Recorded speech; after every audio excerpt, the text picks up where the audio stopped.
বাজান তাড়াতাড়ি স্কুলে জাগা। আব্বা এই মেঘ স্কুলে জান যাইবো।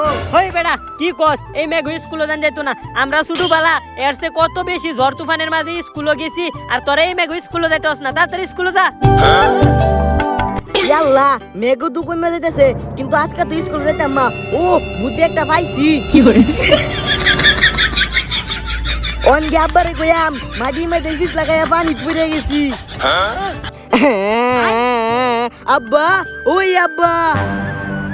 হ্যাঁ কি হইছে? ও হনিয়া ফুসছস কে? আব্বাল বলে আব্বা তোমার আমি আগেই কইছি আজকে স্কুলে যাওয়া লাগতো না, রাস্তার মধ্যে বিষ লাগাইয়া দিঘি পুড়ে গেছি গা। আচ্ছা ওহন তো মেঘ কমে গেছে, আবার নতুন কাপড় চাপড় পিন্দা তাড়াতাড়ি স্কুলে যা। যা অনে দেখ কেমন না যাই, পিছলা মিছলা খায় পড়িস না। শারাম দাদা একবার ভিজে মিজে আইছি, আবার ভাড়া দিছে, আবার ঘুরে যাই আমগা।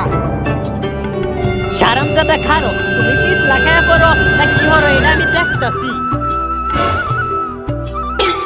ও কেউ নাই, আবার এনো ঘুর ফিরে ভিজে যাম, বাইক গিয়া কইয়াম পিছলা খায়া পড়ে গেছি। সারাম দাদা তুমি এটা কথা বলো না।